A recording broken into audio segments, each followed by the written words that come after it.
this is an iHeart podcast. Guaranteed human. With no fees or minimums on checking accounts, it's no wonder the Capital One bank guy is so passionate about banking with Capital One. If he were here, he wouldn't just tell you about no fees or minimums. He'd also tell you about how Capital One cafes are open 7 days a week to assist with your banking needs. Yep, even on weekends. It's pretty much all he talks about, in a good way. What's in your wallet? Terms apply. See CapitalOne.com/bankguy. Capital One N.A., member FDIC. Brought to you by the Spam brand. Some foods or TV shows just instantly take you back to your childhood. Spam Classic is one of those foods. It's so 90s, but also so iconic that the sight of it sizzling just makes your mouth water. Back then, we had Spam Classic, but today, there are 12 irresistible varieties to choose from. It's like picking your favorite Boy Meets World episode. Impossible. There's Korean barbecue flavored, jalapeno, and 25% less sodium, just to name a few. Spam brand. Sizzle pork and Learn more and get sizzling at spam.com. Disclaimer, drug episode. Hey, everybody. We recorded an episode on LSD, and we just wanted to throw it out there that we talk about LSD and other drugs in a very frank, open, non-judgmental way. So, parents, you may not want your little kiddies to listen to this one. It's up to you. I don't know what kind of household you run, but that's our disclaimer. Welcome to Stuff You Should Know from HowStuffWorks.com.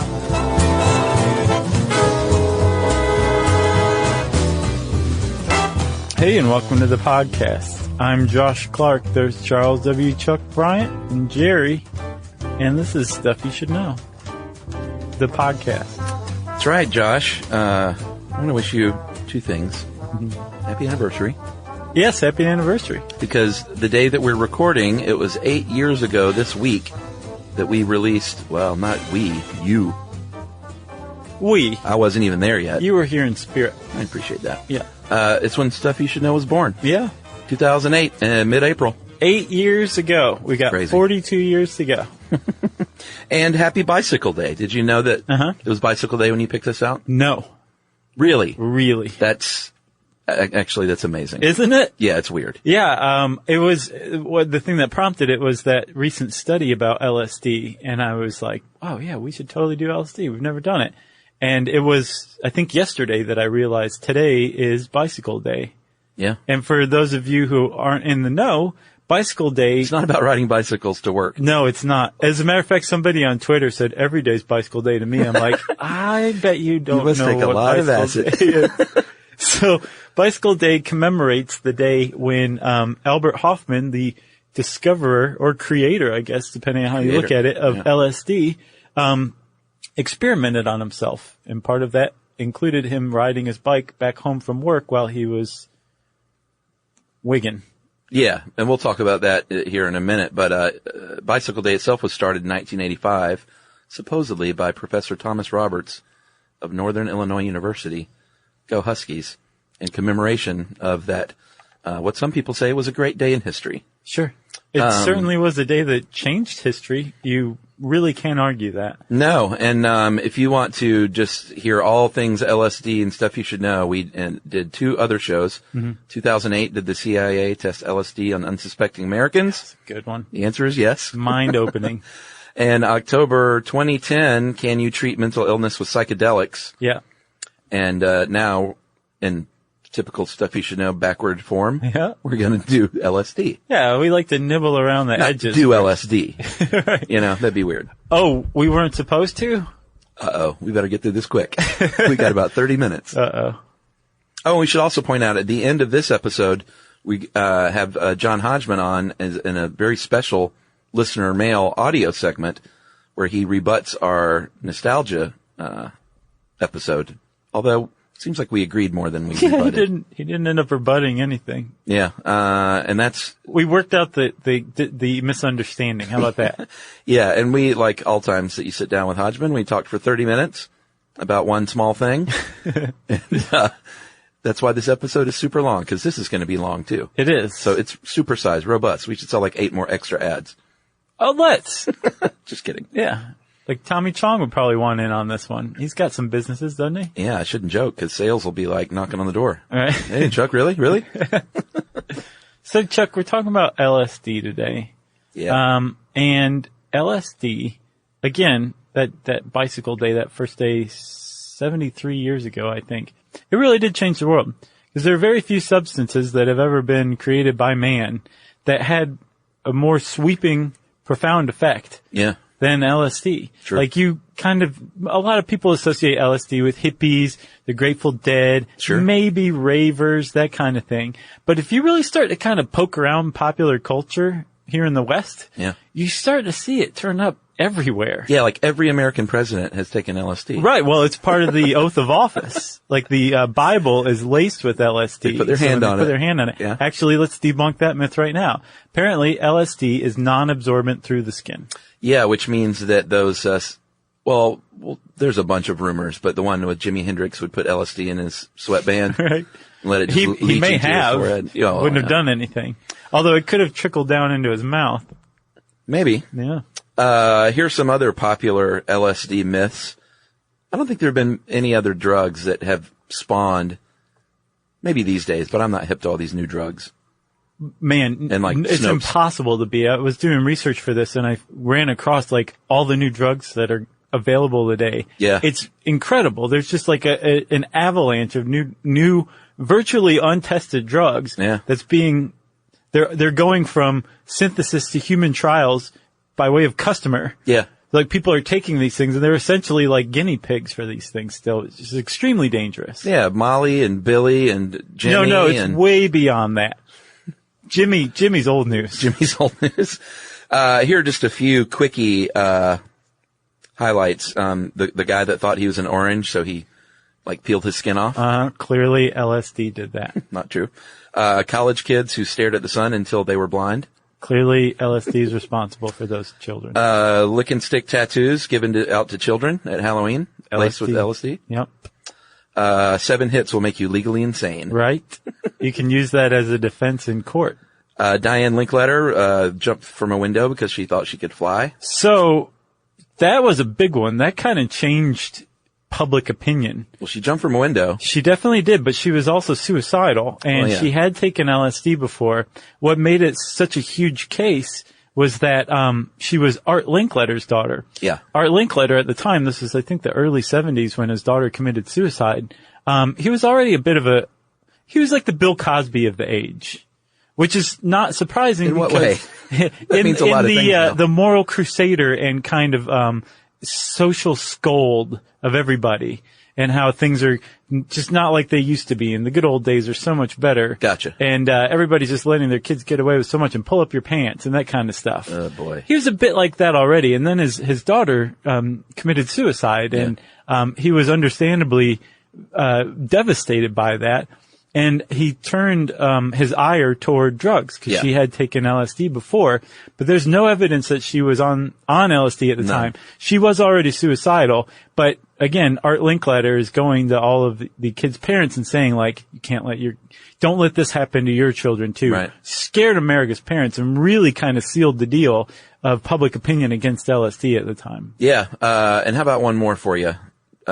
Pittsburgh Pirates pitcher Doc Ellis throws a no-hitter on acid. That's true. That's 100% true. Well, I know we've covered it, doofus. Oh, okay. Oh, you were putting one in Yeah. Oh, sorry. There's a great documentary about it, and doofus. 100% true is the only person's word we have to go on was Doc Ellis's. Well, his girlfriend also, I don't want to say testified, but she backed it up. She was like, yeah, we took acid, and I did some more realized research he was pitching. Into it, though, and apparently the story changed a bit over the years. Oh, yeah? And he also said other things that didn't quite match up, so there's a little speculation that he might have gussied it up a little bit. Oh, like the ball was telling him what pitch to throw? Well, and maybe like when he took the acid. So supposedly he took it at noon and he was pitching at like 7. Yeah, 6:30. So, I mean, he still would have been on acid. He just wouldn't have been peaking on acid or something. Yeah, but it's a great documentary. You should check it out. Yeah. It's good. Okay. You threw me off with that when you got me. I was like, were, oh ready to no, fight. Chuck. We did an internet roundup on that. Yeah, that's right. So there was another thing, Chuck, that I remember growing up with is that acid, if you took acid, it would mess up your chromosome so that when you had offspring, kid, they would be all kinds of messed up. Disfigured, deformed, would have severe developmental defects. all sorts of terrible stuff. That's what we called it back in the early 80s, by the way. Yeah. They could put holes in your brain. Yeah, that's another one too, that everybody ran around believing. And one of the reasons everyone ran around believing all of these weird myths, by the way, no, LSD doesn't affect your chromosomes. It actually is metabolized and out of your system faster than just about any other drug on the planet. Yeah, you pee it out. Very quickly. Yeah. Your liver starts breaking it down immediately. So it certainly doesn't affect your chromosomes, and it doesn't put holes in your brain. But the reason why these myths are around and the reason why people believe them is because the authorities are the ones who either made up these myths or latched onto them and basically amplified them through these kind of public service announcements and through the media. And so a lot of people walked around believing this. And on the one hand, you can say, well, that's fine. It kept some kids maybe off of heroin or something. Lying to kids is fine when it comes to drugs. You can make that case, right? Yeah. But at the same time, you can also point to the real chilling effect that the LSD hysteria had on understanding consciousness. Yeah.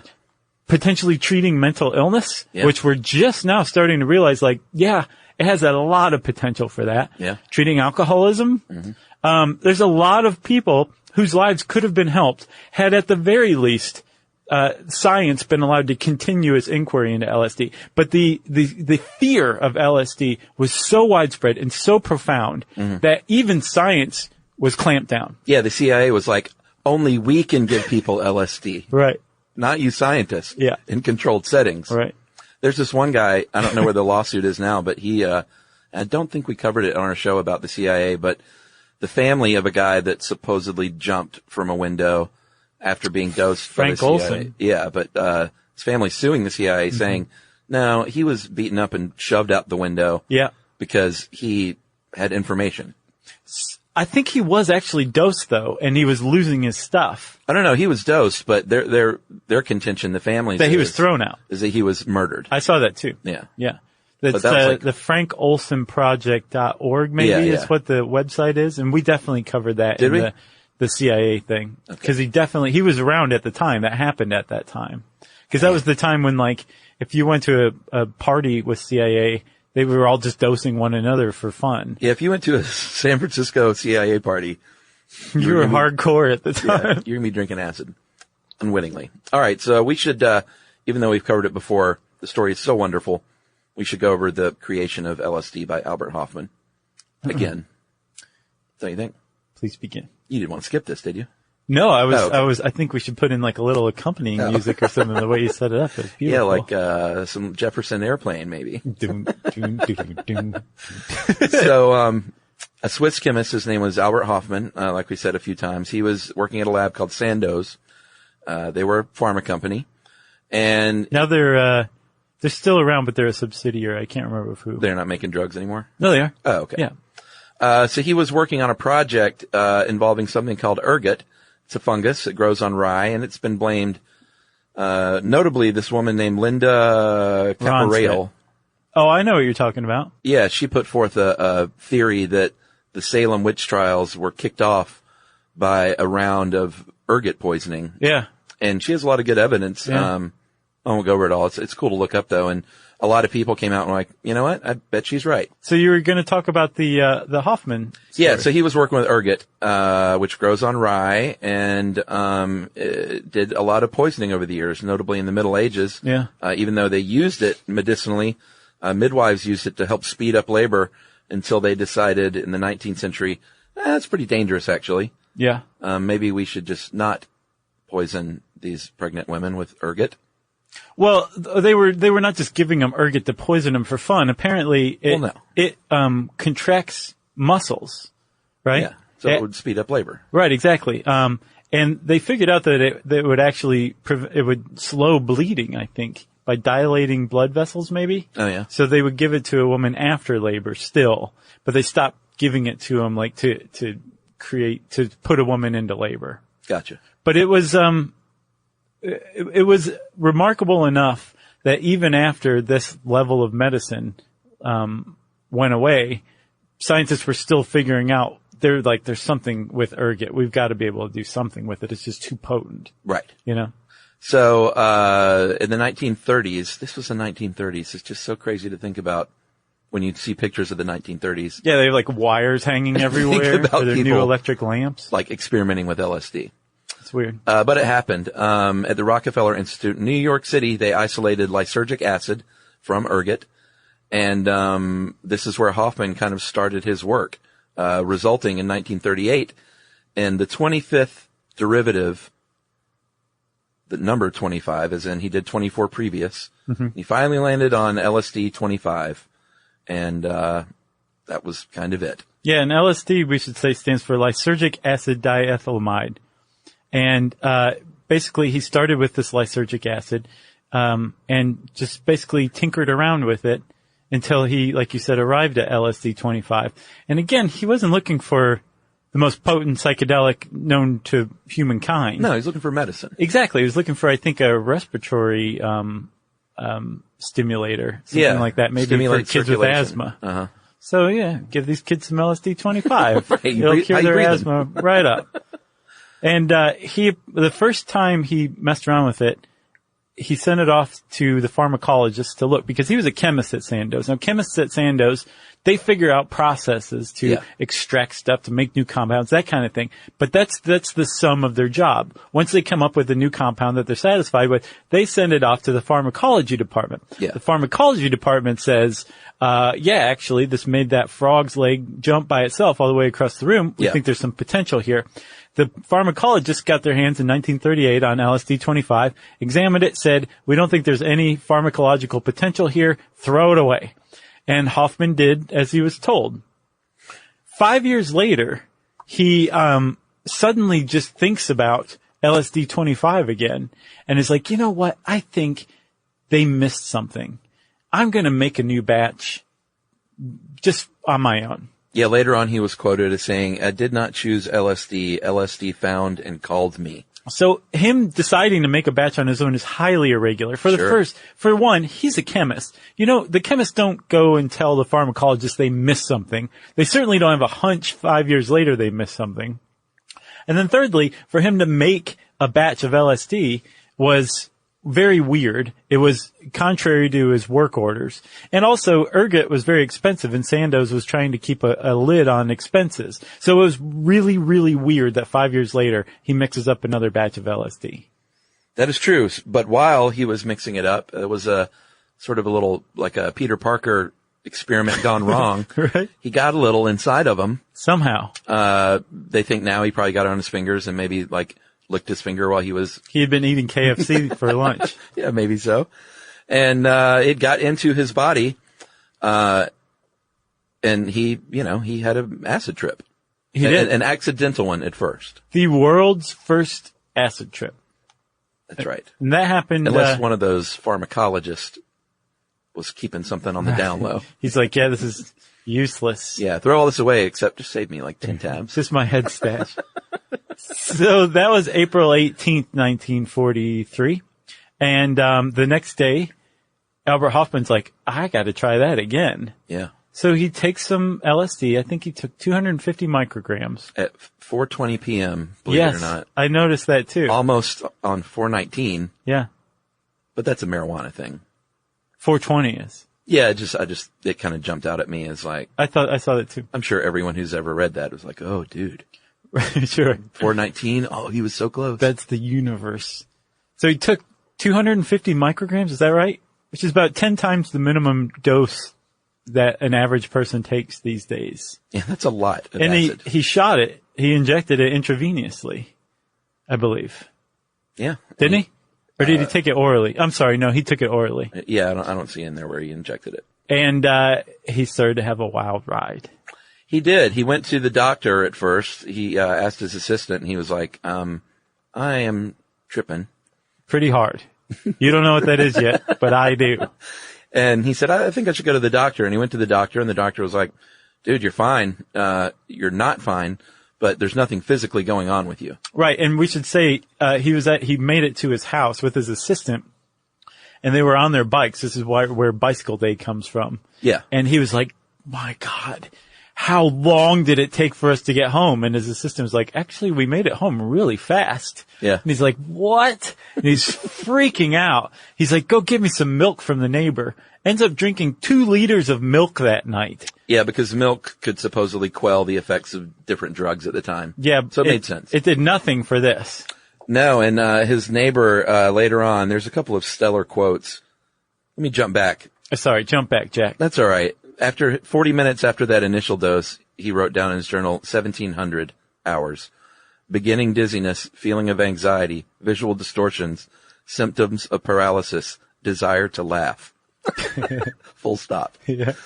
And then following that closely, I was able to write the last words only with great effort. And then who wrote that last line? And when he got the milk, he said, the lady next door, whom I scarcely recognized, brought me milk. Oh, yeah. She was no longer Mrs. R, but rather a malevolent, insidious witch with a colored mask. Yeah. So people think now he was fearful going into this experiment, and that's what, we'll talk about set and setting, and your mindset going in has a lot to do with what kind of trip you have. Right. And people think now, like, he went into it fearful and ended up, by all accounts, having a bad trip. He had a bad trip, but Yeah. then the doctor came and was like, look, man, something wacky's going on with you, but physically you're fine. You don't have to worry about it. And I believe that's what kind of freed Hofman up to Have a good time. have a good trip. Yeah. After that, he really started to go, oh wow, and really took in what he was seeing, what he was thinking, what he was experiencing, and moved from dysphoria to euphoria is the way he would have put it. That's right. And he goes into work the next day, tells everyone about this amazing experience, and everyone else tries it. Well, Not everyone, but other people at Sandoz tried his it. 2 bosses did. I think Yeah. his boss and his boss's boss. And the reason they were like, nuh-uh, was because he said, I took 250 micrograms. They're like, that's astounding. 250 micrograms. Yeah, that's nothing. Right. That they've never heard of a compound having the kind of effects that Hofman was reporting. Yeah. And he's like, I measured it myself. I know what I was doing, and it was 250 micrograms. These guys each took a third of that, and they tripped pretty hard themselves. Sure. And from that moment on, Sandoz was like, we're onto something here. Yeah, he also experimented on animals. He started dosing, boy, you name it. He gave it to mice, and he said they moved erratically and showed alterations in licking behavior. They taught themselves to tie-dye. Cats' hair stood on end, and they salivated. He put cats and mice together, and instead of the cats attacking the mice, it said the felines would ignore the rodents, or sometimes even appear frightened by them. How about that? Yeah. That's a cat on a bad trip. It said chimpanzees did not show any obvious signs of being affected, but normal chimps around them became upset, which his theory was they failed to maintain these weird social norms that are only perceptible to other chimps. Yeah. Fish swam oddly, and finally spiders altered web building patterns. At low doses, the webs were even better proportioned and more exactly built than normally, but in higher doses, the webs were badly and rudimentarily made. Yeah. So he would give it like, look, there's a roach crawling across the floor. Let's dose it. See what happens. And there's also a very famous case, and it wasn't Hofman who tested it. This dude in Oklahoma, who was a professor of maybe pharmacology, I'm not sure, psychology. He shot an elephant.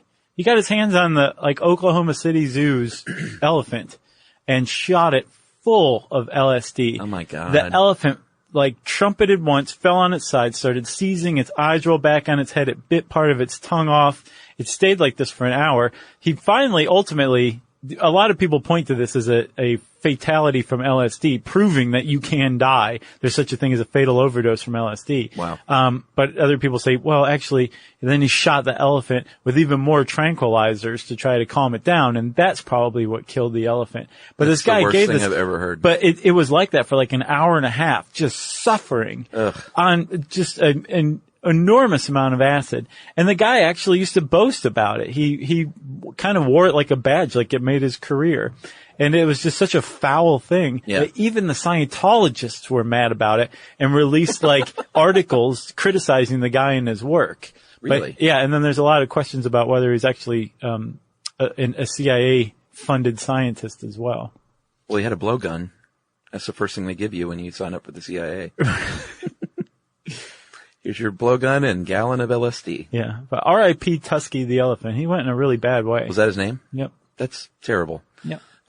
So long story short, Sandoz is onto something. They say this research is compelling. We're going to patent this stuff and market it as Delicid, Deleysid in 1947.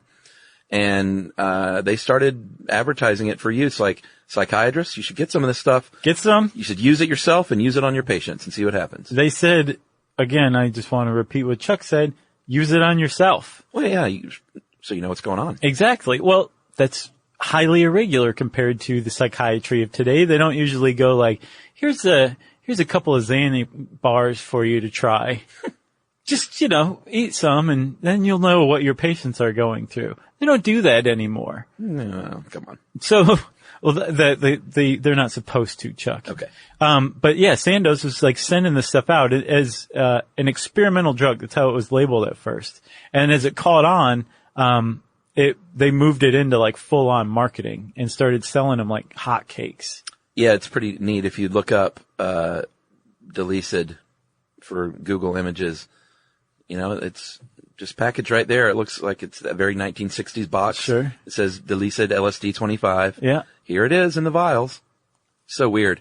And they came in, 25 microgram doses, which is it's a low dose. It's about half of what an average dose you would buy today would be. At a Fish concert. I guess. I'm sure. That's even a dated reference. Where are people doing LSD these days? EDM shows? Sure. Skrillex shows. Okay. How about that? That's probably dated. It probably. We're old, Chuck. I know. We're old. Billy Joel concert? Sure. Yeah. People inject LSD at Billy Joel concerts right in their eyeball. So by the mid 1960s, is when it actually became illegal in 1966. Well, hold on. Sandoz stopped making it. Before that though, when it was selling like hotcakes, like it was having a real beneficial effect in the psychiatric setting. Oh yeah, 40,000 doses were given to patients. 40,000 patients got doses. Just in the U.S. alone. Okay. Right? I mean, like, a lot of doses were sold, and that was just the U.S., and it was having an effect. In Europe, they used it for, they used it for, I can't remember what it was called. I want to say like psychotronic or something like that, where they just give you like the average dose, maybe 2 pills, a low dose, and then they would talk about your childhood and that kind of thing. They used it to kind of disarm the patient, right? In the U.S., they used what was called psychedelic therapy, where they would give you about 10 times the minimum dose, about what Hofman took when he experimented on himself, right? And that was meant to just not just break down your defenses, but to completely blow your mind, basically, so that when you came back down, you had all these revelations and you were essentially a better person with a more fulfilled sense of self and meaning in your life. Yeah. Those were the two schools of thought. Like in Europe, we'll talk about your childhood and give you a little acid. Right. In America, we're going to open all these doors of perception. And the thought was that you could skip years of psychotherapy. Right. With like a good acid trip. And a lot of people had this experience. Very famously, Cary Grant was hugely into acid as a result of going to see his psychiatrist in Beverly Hills. And there's a really, really great article from Vanity Fair from a few years back called Carrie in the Sky with Diamonds that I would strongly recommend going and reading because it's really interesting and it gives you a really good glimpse of this era where like the Mad Men era, but everybody's taking LSD at their psychiatrist's office for 8 hours. Well, there was a LSD episode for Mad Men. Right. I think it's mentioned in that article. It was one of the best of a great show. Yeah. When Roger Sterling takes acid. Yeah. Was it at a psychiatrist? No. It was just like like a party. Right. Okay. But like a party where they were saying like, do this to expand your mind. It wasn't, like slip to him or anything. Right. Gotcha. Yeah. But it had a profound effect on him in the show. And Chuck, there's actually this awesome little quote from Cary Grant that makes it in that article about his experience with LSD. One of them, at least. He said, when I first started under LSD, I found myself turning on the couch. And you have to imagine Cary Grant saying this too, sure. Right? Which makes it even better. Oh, I am. I said to the doctor, why am I turning on the sofa? And he said, don't you know why? And I said, I didn't have the vaguest idea, but I wondered when it was going to stop. When you stop it, he answered. Well, it was like a revelation to me. He felt like he was under the spell of LSD or there's whatever. He realized like he had control over his life. Wow. It's kind of cool. Nice. So it did have a really big effect on people in real life as well. But like you said, very quickly in very short order, within 10, 12 years of it being marketed for the first time by Sandoz, it starts to become outlawed around the country and around the world. Yeah, by 1965, not a lot of research was done in the United States. By 1969, there were only 6 projects conducted. By 74, the National Institute of Mental Health said that it had no therapeutic value. And then the final experiments in the United States took place in the 1980s. And those studies and most of the newer studies now are concerned with end-of-life care and terminally ill patients. Yeah. But the window is starting to open once more to studying LSD and its effects on neurology and psychiatry and that kind of stuff. Yeah. And actually, when it started to get outlawed and Sandoz stopped making it, they recalled their stocks of it and handed it over to the National Institutes of Mental Health for study. But within a few years, the National Institutes of Mental Health said, like, nope, no therapeutic value whatsoever. Yeah. Despite 40,000 people in the U.S. alone basically singing its praises, no therapeutic value whatsoever. Yeah. Well, I don't know if all 40,000 people said it was great. I would say a significant portion of them. If you go back and look at the media coverage of it at the time, it was mostly favorable. It was very promising. Yeah. All right, so we're going to take a break here and come back and teach everyone how to make LSD. Learning stuff with Joshua and Charles. Stuff you should know. Brought to you by the Spam brand. Some foods or TV shows just instantly take you back to your childhood. Spam Classic is one of those foods. It's so 90s, but also so iconic that the sight of it sizzling just makes your mouth water. Back then, we had Spam Classic, but today, there are 12 irresistible varieties to choose from. It's like picking your favorite Boy Meets World episode. Impossible. There's Korean barbecue flavored, jalapeno, and 25% less sodium, just to name a few. Spam brand. Sizzle pork and Learn more and get sizzling at spam.com. Hey, it's us, the Jonas Brothers, and guess what? We have some big news. What's the news, Nick? Huge news. We created our own podcast called Hey Jonas. We invented a podcast? Well, we didn't invent it. We just contributed to We're the first people to do podcasts. a pretty wide range of We're podcasts starting a that are out there. trend. But this one's extra special. So how did we actually come up with the name Hey Jonas, guys? I honestly don't remember. I think it was on a call about what we should call it, and Well, we were thinking originally calling it one of the early names of our band before Jonas Brothers. This is how you guys remember it going down? Yes. I have a very different memory of this. We were talking about a bit for the podcast where people could call in and say, Hey Jonas, and then I wrote down on my little notepad, Hey Jonas, and offered it up as a potential title for the podcast. But thanks for remembering that, guys. listen to Hey Jonas on the iHeartRadio app, Apple Podcasts, or wherever you get your podcasts.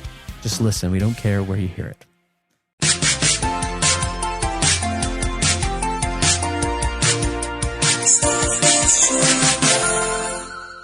All right, Josh. All right. The first thing that you want to do if you want to make LSD is be a really, really good qualified chemist. Yeah, with a really good qualified setup. Yeah, this is not meth. You can't go to Walmart Making it in a Mountain Dew bottle. and make it in a Mountain Dew bottle on aisle 6. Right. Shake it up real good and you've got meth. Yeah. This is the ingredients are tough to get and they're highly regulated. Yeah. They're for not sure. found on drugstore shelves. No. It's very different.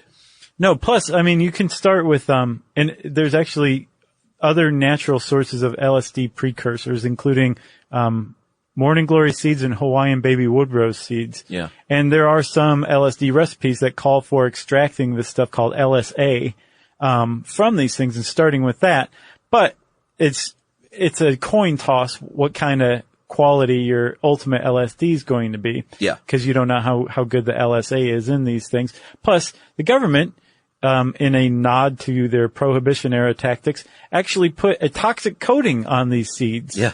To discourage people from using them to create LSD or even eating them, which some people do. Right. So I guess if you're a legitimate LSD chemist, you are starting with ergot, like Hofman did. That's right. Just like in the old days, in the 1930s. What you want to do, you get this fungus, which is the ergot, and you have to culture it to extract the alkaloids from that ergot. Right. You have to have a dark room because, just like sheets of acid can be contaminated by sitting it out in the sun in the back of your Jetta, the fungus itself will decompose under bright light. Right. So you got to do some of this early work in a dark room. Right, exactly. Yeah. And you take the ergot once you have it extracted. You're isolating the alkaloids, right? Ergot alkaloid. Yeah. And when you've got the alkaloid, you add some solvents and reagents to it, which themselves are dangerous as well. Yeah. One of them is chloroform, which is a no joke chemical. Yeah. Hofman actually the next day thought he didn't quite know for sure that it was the LSD. So he huffed chloroform because he thought, it was probably the chloroform. He's like Jeff Bridges in The Vanishing. So he huffed some chloroform and I guess woke up a little while later and said, nope, that wasn't acid. Nope. Something different. Must be the LSD. So chloroform's not good for you. Another one of the reagents is, anhydrous hydrazine, which sounds like a Douglas Adams character. Yeah. And it's a known carcinogen, very poisonous, and both of them are easily breathed in and absorbed through the skin. Yeah. So these things are no joke, and they're important in turning ergot alkaloids into LSD. That's so right. It's very difficult, very dangerous if Yes. you're not getting that picture. Yeah. Hopefully no one's like setting up in their kitchen and like following along as we say Well, I this. mean, you would get nowhere very quickly. We're not giving out detailed information. And what's funny you bring that because until I think like 1965, Yeah. you could mail off to the U.S. Patent Office, and for 50 cents, they would mail you the recipe? patent to LSD, which is the recipe for LSD. Wow. You could get it directly from the U.S. government for a few years. I bet it's online somewhere, don't you think? Oh, I'm sure. Yeah. Yeah. On the dark web. Probably not even. On I Can Has Cheeseburger. Probably. So, the ergot alkaloid is then synthesized into lysergic acid compound. It's called isolysergic acid hydrazide. Nice. And, you do that by adding some chemicals, heat it up a little bit. Yeah. Shake it in your milk jug. Put a little basil in there. Is it okay to joke about this?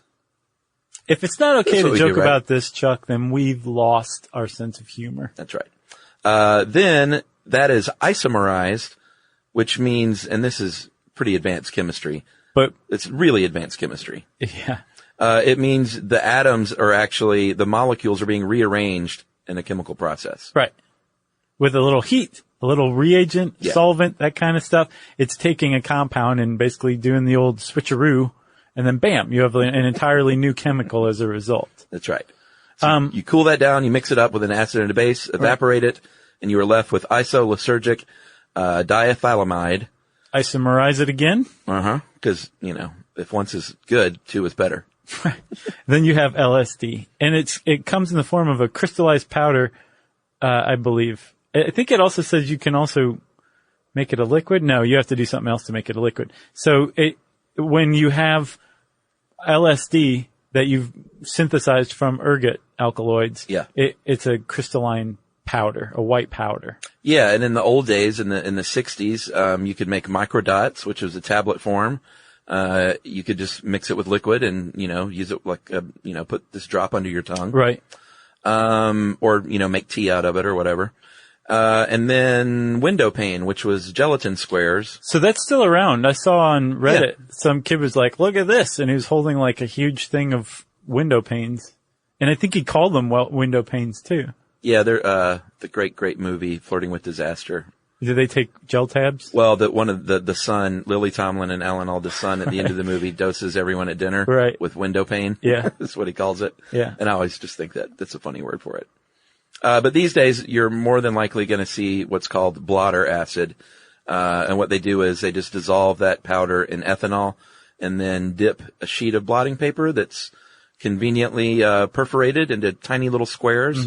About a quarter inch by a quarter inch. Yeah, they're little, and you soaks up into that paper. Sometimes the paper is just plain white. Sometimes it's got little cartoon characters and things. Oh, a lot of times. And then that's a sheet of acid. Right. There's actually a dude in San Francisco who has a acid museum, and he has a book, like a huge binder of sheets of acid, just to basically show off the artistry on it.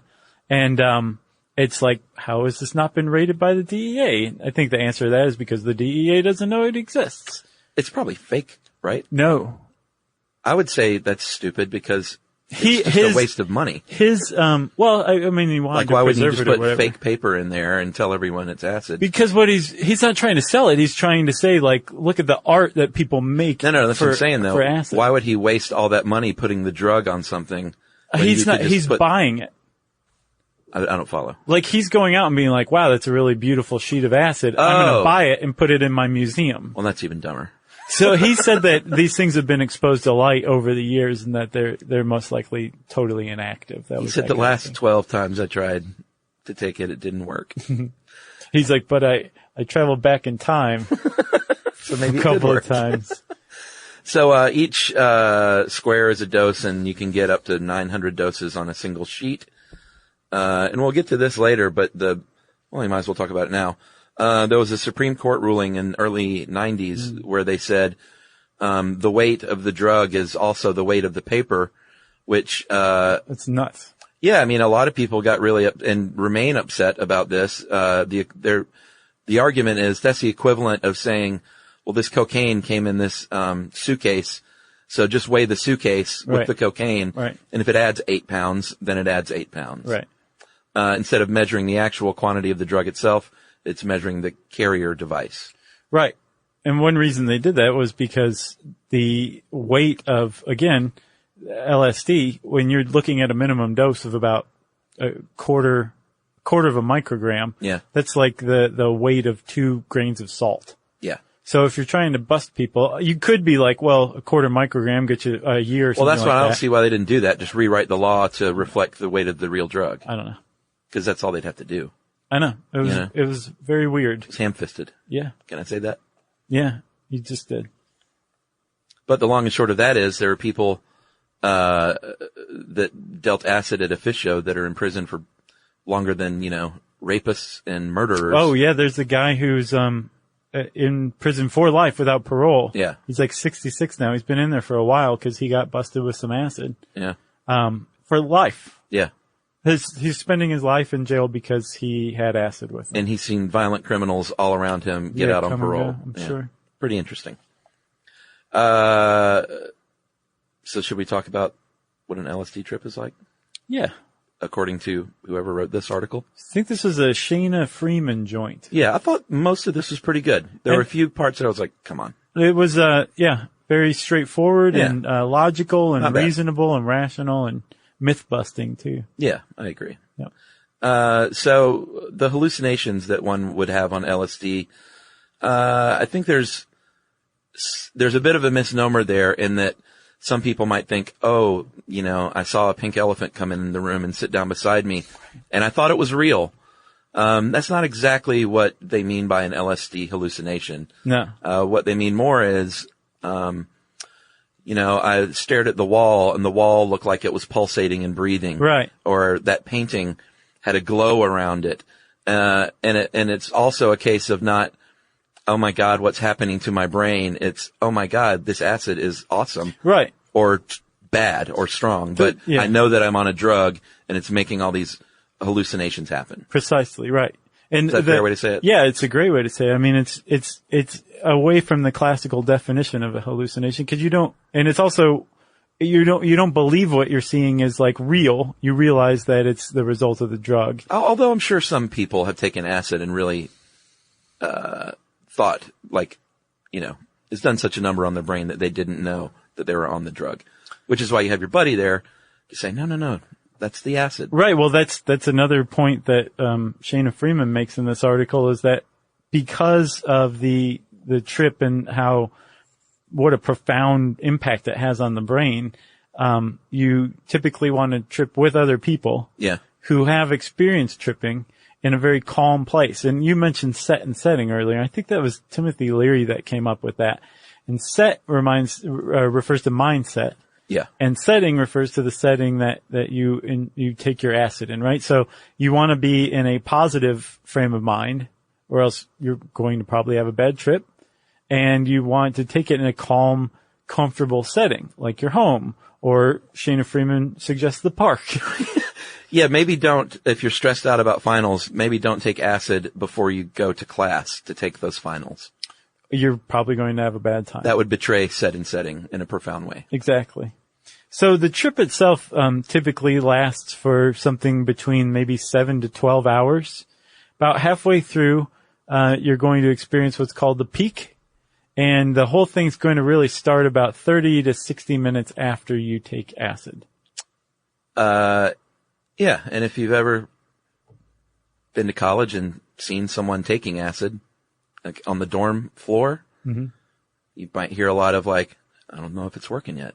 I don't think it's working yet. I don't know. I think we got ripped off, man. I don't think. And then all of a sudden. Oh, wow. Yeah. And then you just shut their door and then you go and study like a good student. Right. Physically, Josh, you might have dilated pupils, increased blood pressure. Your body temperature might raise. You might get a little sweaty and dizzy. You might be drowsy. You might be tingly in the extremities. Right. Your stomach might feel kind of weird. Have a metallic sensation in your mouth. Yeah, you're probably not hungry. Right. And you may, you're seeing things in a very weird way. You'll probably start to notice patterns basically in the air. You could see a wall breathing, like you said. Sure. You're going to see things in a different way than you normally do, is the best way to put it.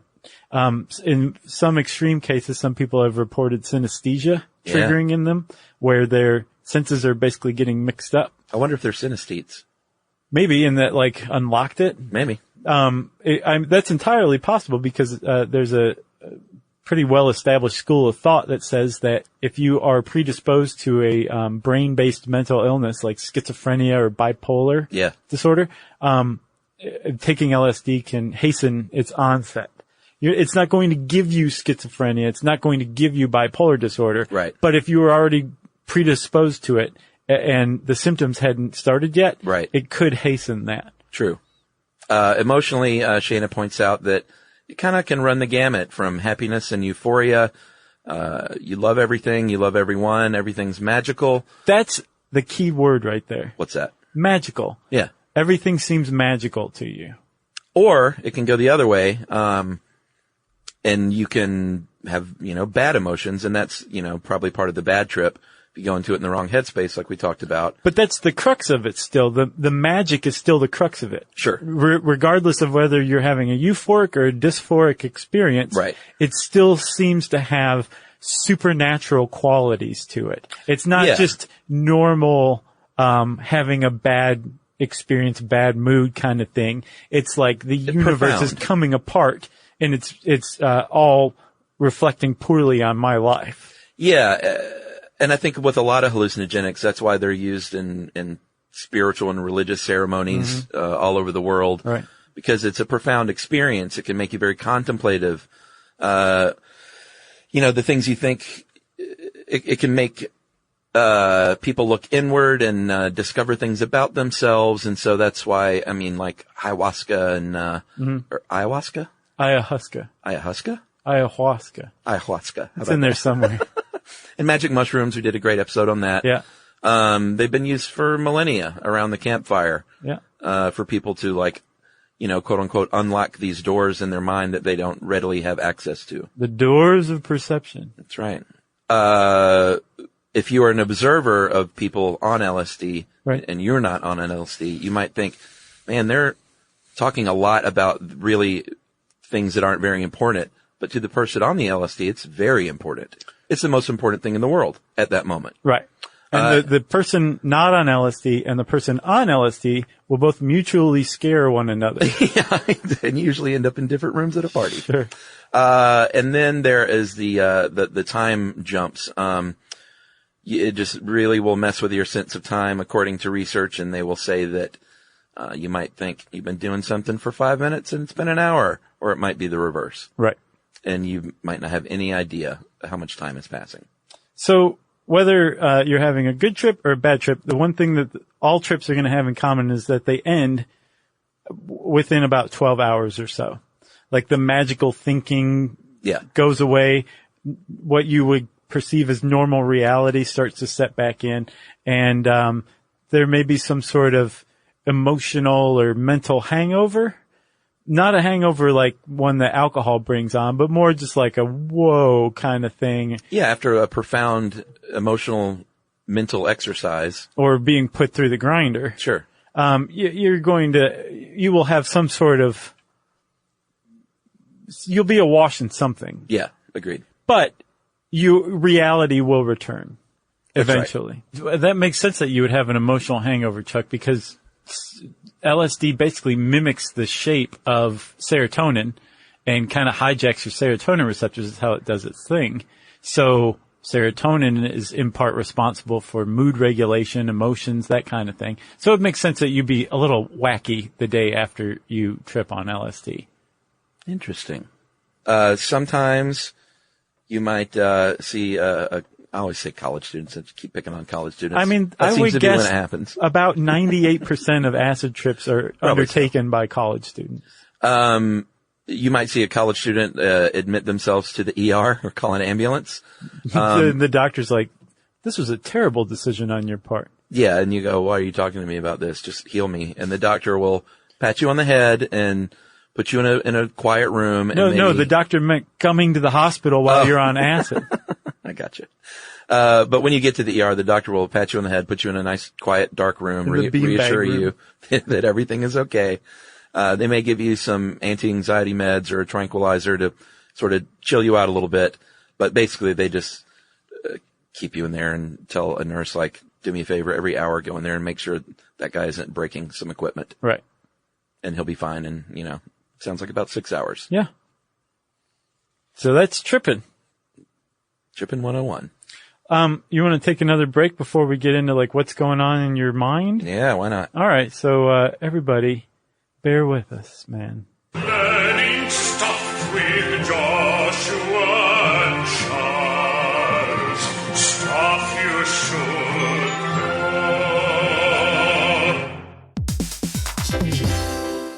Stuff You Should Know is brought to you by the Spam brand. Here's some sizzling hot knowledge for you. Did you know there's a blue can found around the world that's so beloved there are entire festivals dedicated to it? Are you talking about beer? No, it's Spam Classic, Chuck. That's right, and it's also delicious. That cultural icon went from the meat that won the war in the 1930s to having a museum dedicated to it. Today there are 12 mouth-watering varieties like teriyaki, tocino, and Korean barbecue flavored, just to name a few. And, of course, Spam Classic, all waiting for you to fry up into your favorite Spam dish. There's simple, crowd-pleasing dishes like Spam Classic and eggs, or flavorful cultural favorites like Spam Musubi, a perfectly fried Spam slice on a bed of rice wrapped in nori. It's a sweet yet savory Hawaiian favorite. So, while we serve up cans full of wisdom, you need to sizzle up some Spam Classic and bring that crispy on the outside, tender and juicy on the inside goodness to your next dish. Spam brand, sizzle, pork, and mmm. Learn more and get sizzling at spam.com.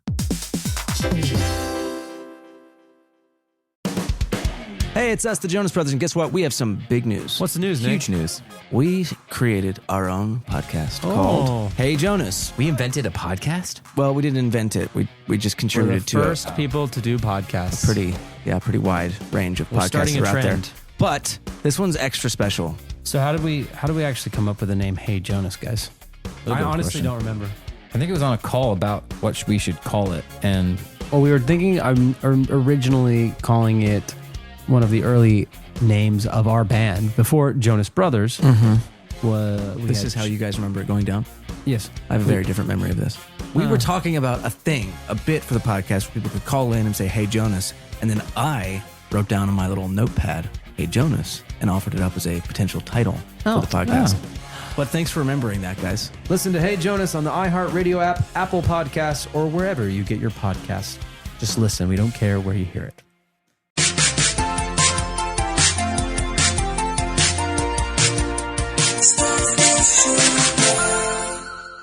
So, Chuck, what's going on? Right now? Yeah. Well, you just went and pee-peed. You went to the little podcaster's room, and now you're back. During the break? That's what's going on. What's going on in the mind, you mean? Yes. On LSD? Yeah. Funny you should ask. Here's the deal. When this article was written, she said researchers aren't 100% sure what LSD is doing in the brain. They still aren't 100% sure. No, we have a better idea, though. A much better idea. Well, let me go back a little bit. As of 2016. Well, yeah, this one was from 2011. A Yale psychiatrist named Andrew Sewell, one of the few dudes in the U.S. who does psychedelic drug research. He's not L7. He's not square. Remember that band, L7? Yeah, they were good. Yeah. Remember, it was them, the Breeders, and Four Non Blondes all came out with like great albums all at once. And Hole. Yeah, I'm going to take issue with Hole. All right, and Four Non I'll Blondes. take that one back. No, Four Non Blondes, they have that Hey Ya song. That whole album was pretty good. All right. Wasn't bad. Okay. I was listening to Pavement the entire time. You could listen to all of it. All right. I was listening to Pavement too. No, I'm just kidding. I liked L7 though. Andrew Sewell, he was a Yale psychiatrist, like I said, or maybe still is, and he said at the time, that it had to do with the thalamus. Sensory impressions are routed through the thalamus, which acts as a gatekeeper. So his theory at the time, which was, built upon research from Franz Vollenweider, Switzerland, said that, drugs like LSD and psilocybin, they tone down the thalamus's activity. So in other words, the gatekeeper doesn't work. He likened it to a spam filter on email. Mm-hmm. Said it's not working as well. So it lets unprocessed information through to consciousness. Which is a great explanation of it. That was 2011, but like you got this that from, week. You got that from Live Science, right? Yeah, I think so. That was a good explanation of it. Yeah, but we have brand new, hot off the presses information. Which doesn't necessarily contradict that, right? Agreed. So I think, Imperial College of London researchers got their hands on some acid, gave them to some people, and threw them in a wonder machine. Yeah, and looked at their brain. 20 volunteers, we should add. Right. That had all taken LSD before. Yeah, this wasn't against their will. No, and that, they wanted people that have tripped before and people that knew they could handle taking acid and being in an MRI machine, which we already have mentioned is weird and loud and claustrophobic. Right. You know? Yeah, that's a good point. That was very wise of those guys. Yes. So the upshot of it was that we now have brain scans of people under the influence of LSD for the first time in human history. And it's really kind of opened up some new ideas for what's going on an acid trip. And you should see the difference of these, like the comparison, the control brain scan it's amazing. and the one on acid. It's like, you don't even have to read the caption to know which one's which. Like one is like, oh, okay, I guess I'm thinking, I'm aware of myself. My toe itches. How am I going to pay the water bill this month? And then the other one's just like, yeah, like that. It's amazing what they said. I'm just going to read it because they say it better than I ever could. They said LSD simultaneously creates hyperconnections across the brain, allowing the functions of seemingly unrelated regions of the brain to ooze into one another. At the same time, the drug apparently chips away at organization within networks. Like all of this sounds like right on the money, including a system the brain defers to at rest called the default mode network. Yeah, that's a big one. Which normally governs functions such as self-reflection, bing, autobiographical memory, bing, and mental time travel, bing, bing. Right. So what they're saying is that the idea that you see things differently, that you think about things differently, that you understand concepts like the universe and reality and your place in it differently than you normally do is 100% accurate. Like LSD changes literally the way you think about the world by changing the connections in your brain. Yeah, and notably they point out in the 60s you would always hear a lot about the ego and the sense of self. Right. They think they have proven through brain scans that LSD literally makes you forget your sense of self for that time. Right. And it allows you to do something that LSD is very famous for, which is make you feel connected to the universe, to humanity, to the gazelle population, right, to everything, just feel connected. And again, it's called ego dissolution, right? Yeah, which is one of the, it supports the notion that when you take acid with somebody, you have this bond with them, perhaps even a lifelong bond. They also found that the psychological effects in the individual as well have lasting impacts as well. So it's not just like you're on the drug, you're under the influence of the drug, what you're thinking and feeling is temporary. It actually creates a pronounced and most commonly positive change in the individual's outlook on life and sense of well-being, which is pretty amazing. But now we have brain scans of it. The brain scans just in every way seem to support everything everyone has always said. Not everyone, but the people that weren't making up stories about acid said about acid. The people who never said, "Oh, I see a pink elephant in the room." That's right. The people who never went up to somebody and like waved their hand in front of their face. Oh, yeah. Those people. I saw somebody do that like a couple summers ago at my neighborhood pool. Oh, really? There's this dude behaving strangely, and I was like, I wonder. And then somebody went up and went like that to him. I was like, oh, now I know. Oh, wow. So super promising research, and I think it's awesome that they're looking into this stuff again. Are they doing this in the United States at all yet? Because didn't they sort of allow it again? Yes, a few years ago. There was a 2014 study with like 12 terminally ill patients with cancer in the United States. Yeah, but it's still like very small groups of scientists are probably working on this. Yeah, stuff. like 12. Oh, yeah. And they're using very small study populations. But the results that they're finding, like in this case, the cancer patients reported even 12 months on a more positive outlook on life, despite the fact that their life was coming to an end prematurely, in their opinion, because of the acid. They're finding like all of the studies that are being carried out are finding such sweeping conclusions about the potential for LSD to positively impact people's lives that all of them are like, we need more studies. We need more people involved in them. Like, let's get back to studying this, which we left off of like 40, 50 years ago. Well, yeah. For no good reason, really. And 40 and 50 years ago is when the scientists thought like they were on the cusp of making some real breakthroughs when everything gets shut down. And back then, like the way they do the studies now, it seems like are way better. They didn't have controls back then, or they didn't use controls in most of these experiments. Timothy Leary was carrying out these studies. I mean, give me a break. All right, let's talk about acid flashbacks. This False. is, I mean, Shanna calls it very controversial among LSD users and researchers. I'm going to say false outright because there's zero evidence that it's a real thing and that the body actually retains some bit of LSD. But you've heard, the rumors like it's in your spinal fluid. Yeah. It's in your fatty deposits.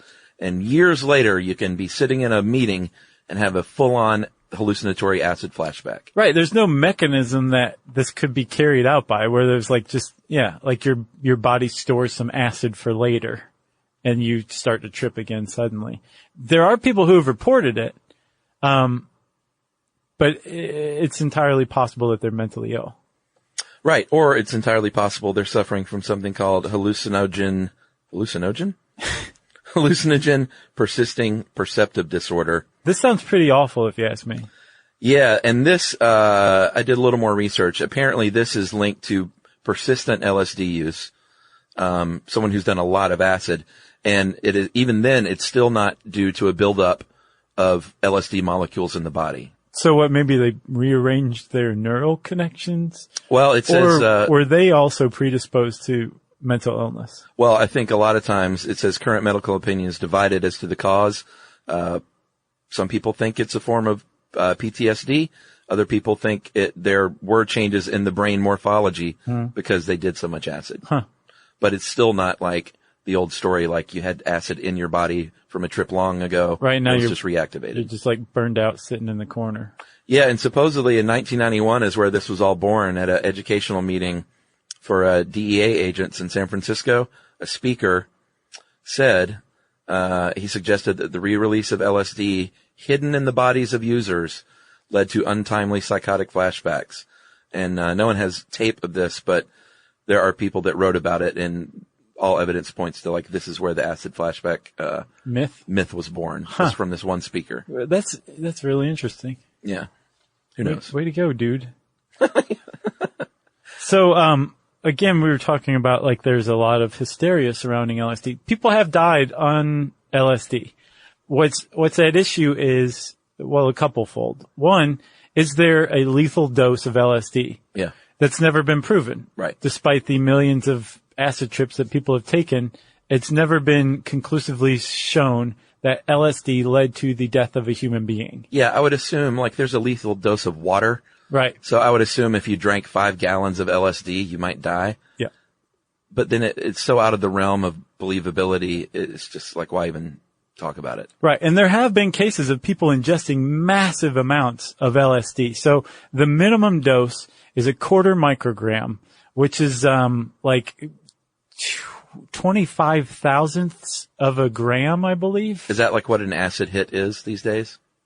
Like I think that's about a hit? half of a hit. Okay. It's a mild hit from what I understand. So if you go splitsies with your girlfriend at the Fish concert? Then you'd have like, yeah, that would be that kind of dose, I guess, right? Gotcha. So, that's a very small amount. Like thousandths of a gram. Some people have taken thousandths of a milligram, I'm sorry.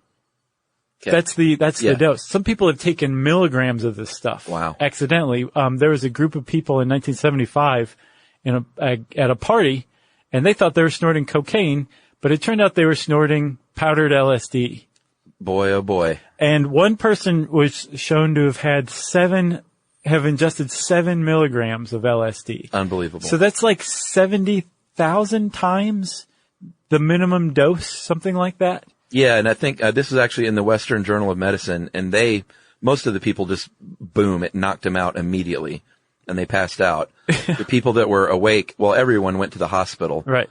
Because it was, by all accounts, an overdose of LSD, but everyone was fine. So that's what it was. That's like 7,000 micrograms, and a minimum dose is a 1/4 of a microgram. Yeah. So yeah, like 12 hours later, they were fine. And 12 years later, 5 of them were examined for years, for long-term issues. And no one had any issues at that party, at least. Right. There's another person who shows up in one study. I'm not sure what the case was around it, but the person survived ingesting 40 milligrams, which is 40,000 micrograms. Wow. And apparently survived. So the toxic dose, the LD50 dose, which is where half of the people who took that dose would be expected to die. Right. It's never been established. We don't know what it is, but it's huge. It's massive. So the pharmacological deaths from LSD have probably never happened. What has been documented is behavioral deaths. People who, took risks potentially that, they wouldn't normally have under the influence of LSD. Yeah. Maybe went swimming. Sure. In a place they wouldn't have normally gone swimming. Maybe jumped from a building, not because they thought they could fly or anything like that. But because I think I can make it to the ledge and go party over there. Whereas if they were under normal conditions, they wouldn't have engaged in that behavior. Yeah. So you have poor judgment, basically. Right. But again, those are pretty few and far between, although when they do happen, they're tragic. Yeah, and there are also cases of like heart attacks and strokes, but with something like that, there's usually other drugs involved, and you can't conclusively say like the LSD caused the heart attack. Right. There's also apparently no documented confirmed report of somebody committing suicide under the influence of LSD.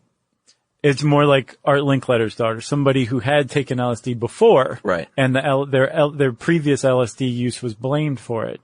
But there's, from what I could find, not a documented case of someone who was on LSD and went nuts and killed themselves. Right. And even then, I think that's a difficult thing to prove that something caused something, right? Because then you start digging into that person's closet and find out that they were suicidal anyway, and this was a long time coming. Who knows?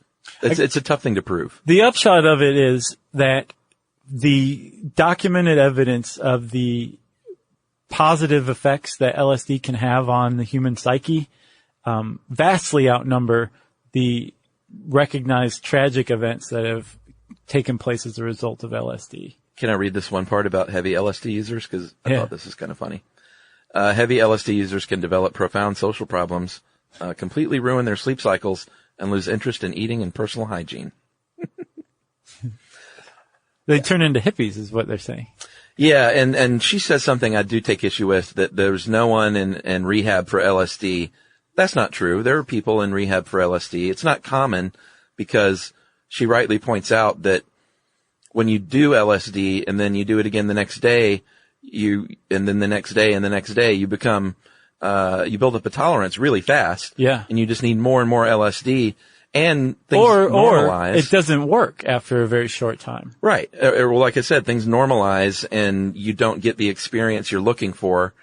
So like most other drugs, it's not the kind of drug that you usually see people doing a lot of day in and day out all the time. Right. And what she's also saying is there's no means for becoming psychologically or physically dependent on it, which makes it a non-addictive drug. Although the feds have it under Schedule 1, right, which means that it has a high likelihood for abuse, addiction, and that it has no medical usefulness whatsoever. So both of those two, but that's false for both of the reasons that criteria, both of the criteria for a Schedule 1 drug.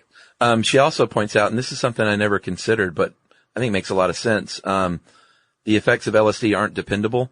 Like, you never know what you're going to get. Right. And addicts crave that dependability. They want to know, like, cocaine will do the same thing to me every time. Right. That bottle of Jack Daniels will do the same thing to me every time. Yeah, or that cigarette. Yeah, but I don't know what I'm going to get out of acid, so it just doesn't lend itself to that sort of addictive nature. Pretty interesting. Plus, it's also further interesting that a lot of people have used, I don't want to say a lot, I have no idea the number, but I know it's been used in the past. People have used LSD and other psychedelic drugs to quit addictions. Yeah. Like cigarette smoking, like alcoholism. And, again, you mentioned our Can You Treat Mental Illness with Psychedelics episode, which was awesome. But we talked about that in that episode too. All right, Josh, I know this is a long one. Plus we got the Hodgman bit. This is going to be our first 2-hour show. Oh my gosh. But we can't finish the show unless we talk a little bit about the cultural history. Mm-hmm. Notably, someone you mentioned, Timothy Leary, Dr. Timothy Leary, who actually worked at Harvard. Almost single-handedly is responsible for the initial turn against LSD by the public and science. He took what was a legitimate field of inquiry and made it completely illegitimate. Like, he's almost single-handedly to blame for acid for science turning its back on acid. Yeah, he had a loud voice, and talked about a lot of, like, hippy-dippy things that people didn't like. Scientists didn't like them associating it with LSD. He founded a church. Yeah. Where LSD was the sacrament of it. The League for Spiritual Discovery. Previous to that, though, at Harvard, he and his colleague Richard Alpert, were actually trying to study it a little more legitimately. Then he got fired from Harvard in 1963, and that's when he sort of went full bore toward, tune in, turn in, drop out, which he regrets that phrase. He should not be blamed for that, because he said later on that he did not mean like drop out of society and like he said that it was taken like, that people took it to mean get stoned and abandon all constructive activity. Right. And that's not at all what he meant. That when he was saying turn on, he was saying like, turn on your brain. Yeah, turn on your brain, like turn on your potential, like let's get things going. Yeah. Tune in to interact harmoniously with the world around you. Sure. And then drop out was to become self-reliant, not dependent on the man or so it was whatever. Basically an after-school special that he was trying to make. Sure, basically. The more you know. And it was taken, people take things like water. Like, they're looking for the path of least resistance in a lot of ways. Yeah. So they took it to mean like, oh, it's great. Timothy Leary just gave us all a license to like not do anything useful. Yeah, and he didn't help really the cause. upset all the crew cuts over there. Yeah. Who are carrying everybody right now. Then there was Ken Kesey, author of many books, notably One Flew Over the Cuckoo's Nest. Yeah. That alone makes him a great author. Yeah. Yeah. Or just like a major contributor to popular culture. Agreed. Or culture even. Yeah. Just that. Yeah, agreed. He was notable for being a part of the Merry Pranksters, which it's documented in the great Tom Wolfe book, The Electric Kool-Aid Acid Test, one of my favorite books. Required reading. Really good. And it documents a Merry Prankster. It was basically a school bus, psychedelically painted full of hippies driving around with gallons and gallons of acid. At the time when the cops had no idea what acid was. Yeah. Or when it was not yet illegal. Yeah, but he got into acid because of the CIA. He was a volunteer in the late 50s to dose himself. And he was, what did she call him here? An acid populist. So he was one of those that thought everybody needs to do this and it'll be a different world. Right. And then finally, Mr. Owsley Stanley. All the deadheads out there just went, oh, yeah. It's about time. They were so mad. Well, they never get mad, but. They don't get mad because they get even. They have profound social interaction problems. He was a chemist who was in Haight-Ashbury in San Francisco, studied at Cal Berkeley, and he was like, you know what?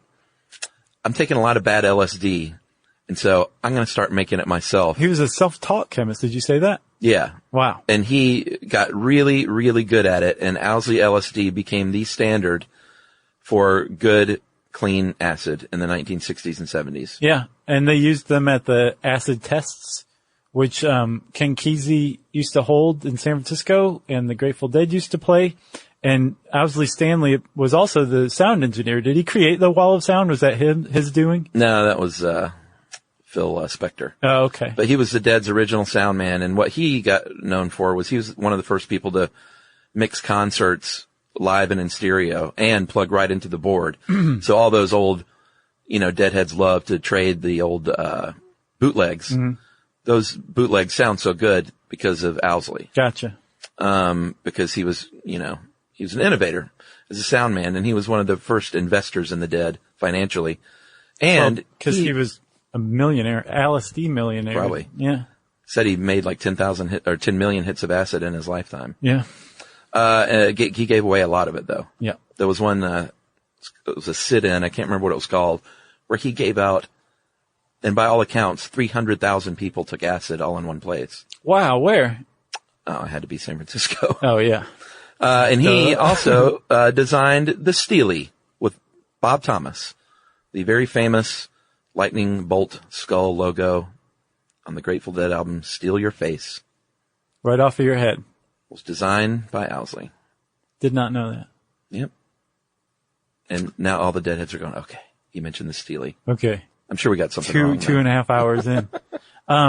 And acid's making a bit of a comeback in San Francisco too, among all the little technocrats that took that town over and raised. What? They're tripping and stuff? Not really tripping. They're microdosing. They're basically, Albert Hofman had the idea that, taking minuscule amounts of LSD could improve cognitive function. So basically they're getting better at coding. They're taking it and going to work and, not fully tripping, but just having some effect. Supposedly that's like the new thing with acid. Yeah. And that is another reason I want to punch San Francisco in the face. You are not the town you used to be. So, and they all know it. So don't get mad at me. It's true. There's also some other stuff, Chuck, like apparently if you buy LSD these days, there's a really high likelihood that you're actually getting something called N-bomb, 25I-NBOME. Is it just another chemical, It's like a much more intense psychedelic that's very similar to LSD, but it does have, shown toxic effects. Like people actually have died from overdoses on this stuff. Oh, wow. Thinking that they had LSD, which is not cool, man. No. You don't sell something saying it's one thing. Stay away from the orange sunshine. And then there's also some other thing, called 1P LSD, and it's LSD with an extra propionyl bond that technically makes it legal, that apparently it's open season on the internet with that stuff right now.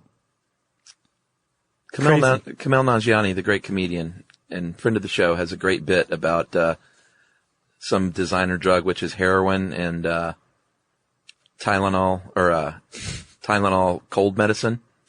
Oh, codeine? Yeah, like with heroin. Okay. It's just funny. He's like, you're already doing heroin. Right. It's like, the heroin's enough. Don't add Tylenol. Yeah, it's just this, it just seems like, well, these are I'm not waxing nostalgic for the good old days of just acid, but it seems like if people are dying on something they think is acid, then maybe you're not doing it right. There you go. So, Chuck, I think that's it. That's LSD. Man, this could have been a two-parter. It could have been, but we're not greedy. We stayed true. Just one. Yep. If you want to know more about LSD, just type those 3 letters into the search bar at howstuffworks.com and it will bring up this great article. And since I said search bar, it's time for listener mail. That's right. Very special listener mail featuring Mr. John Hodgman right here, right now. Oh, yeah. Okay, so here we are with an audio listener mail, because as I read previously in the teaser, Judge John Hodgman, a.k.a. John Hodgman of The Daily Show, a.k.a. Haji. Right. Is here, and he refused to send us anything in print. So he just said, why don't you have me on, and we can duke it out over nostalgia once and for all. Hello, you guys. Hey, John. Nice to talk to you both. So, John, it's good to talk to you, too. I think fondly about the times in the past when we have spoken before. But I always look forward more to the times when we may speak again, because time moves in one direction, and that is forward, and that is the direction I'm interested in. That's the little included intro to Happy Trails, the song. Is that so? Uh-huh. Time moves in one direction? And that is the one I am interested in? Yeah, it's known as the lost verse. And then it's followed by and the one, and the two. So John, you listened to the nostalgia episode, right? When we were pretty hard on you. Yeah, I don't know what you guys were so mad at me about. You especially, Chuck, I feel were stung by the premise that I've stated frequently as settled law. On my own Judge John Hodgman podcast, available at MaximumFun.org for free or on iTunes, that nostalgia is the most toxic impulse.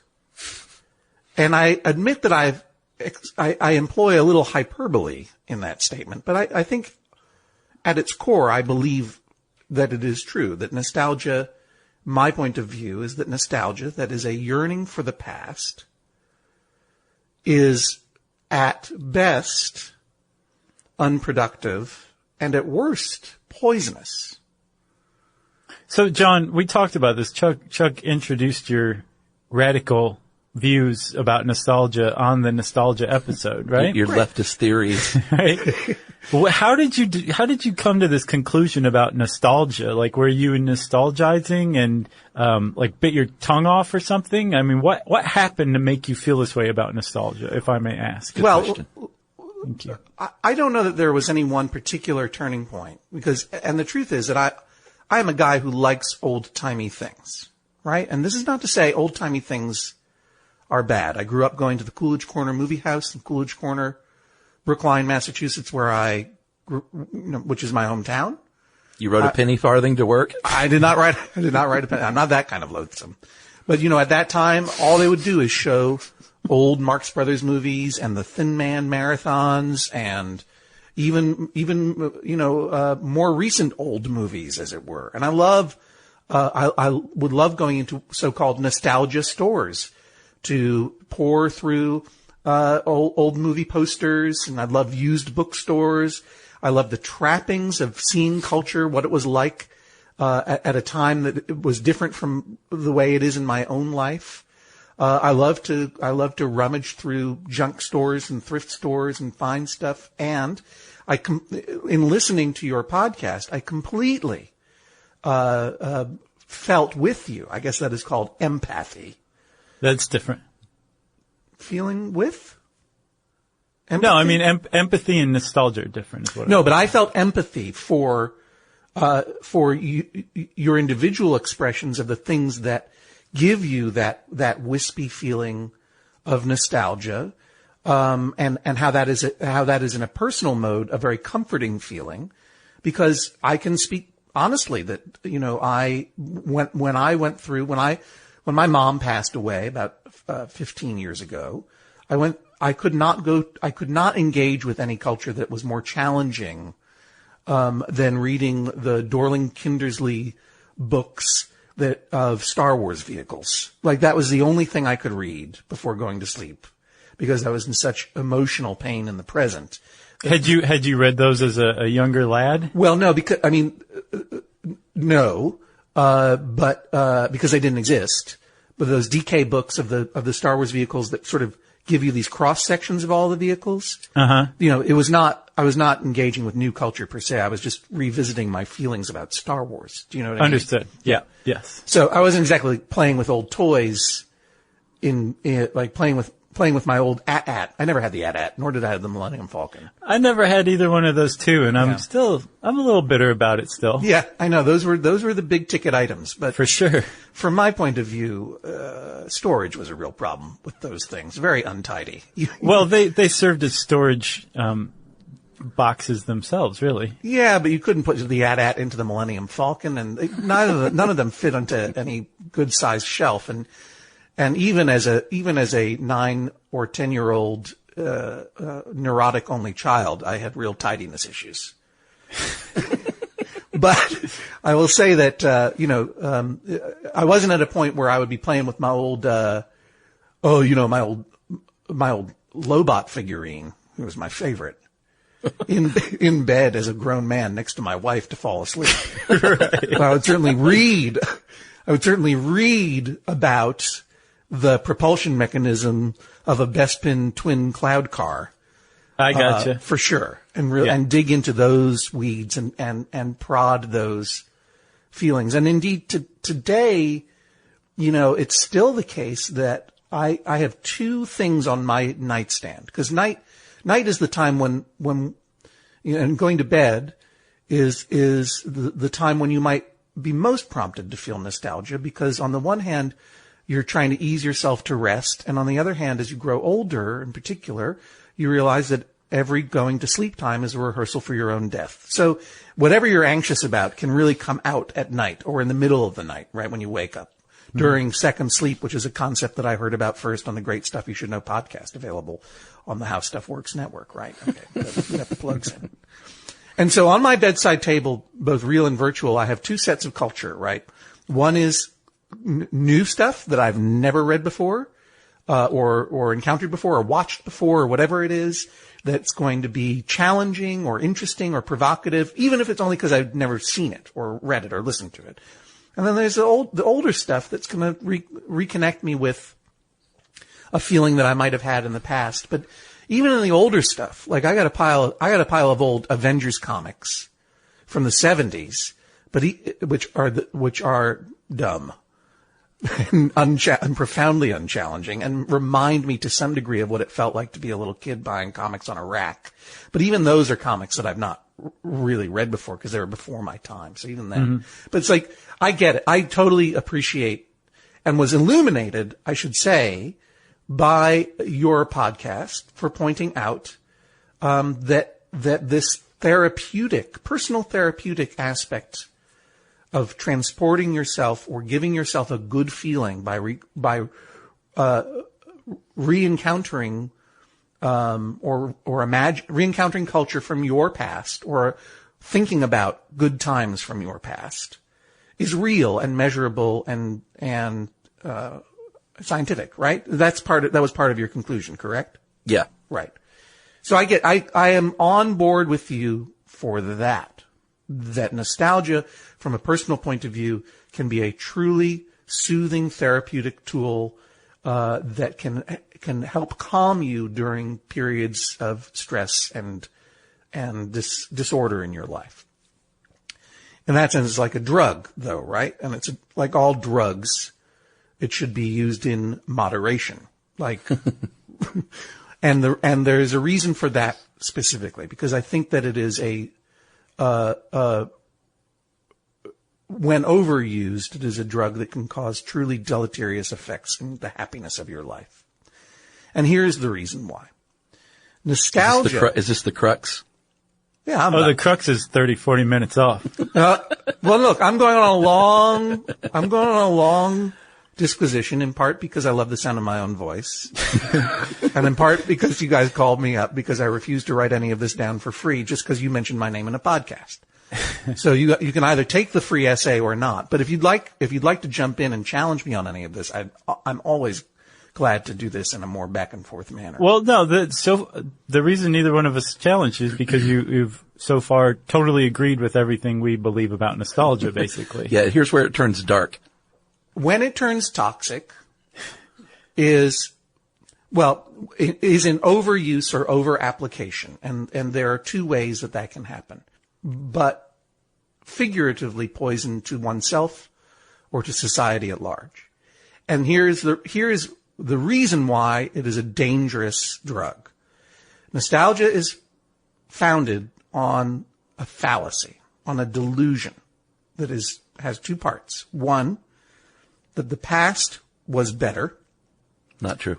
And two, not true. Are you saying? I think he's agreeing with you. Oh, right. No, I'm not. Go ahead. Oh. Right. Okay. Yeah. Quite right, Chuck. Not true. Because. Man, my brain just stripped out. There is no rosy past that you can, in your life or in your imagining of your societal life, that does not have counterexamples of why it was actually far worse. So lots of people. You agree with that? Sorry to interrupt, John. You agree with that, don't you, Chuck? No, that's one of the things I fully disagree with. Sometimes things were better in the past. Okay, all right. Pick a time. Huh? Pick a time. No, I'm not talking about an era. I'm talking about personally. Sure. In someone's life, there were times that are better than others. Of course. So you're talking about as an era. Yes. Okay. See, that's where I misunderstood you. Yeah. Okay. You could make an argument like my experience of, say, the 1980s. Yeah, you could say that my experience of the 1980s was better than my experience now. And that might be true for your personal experience,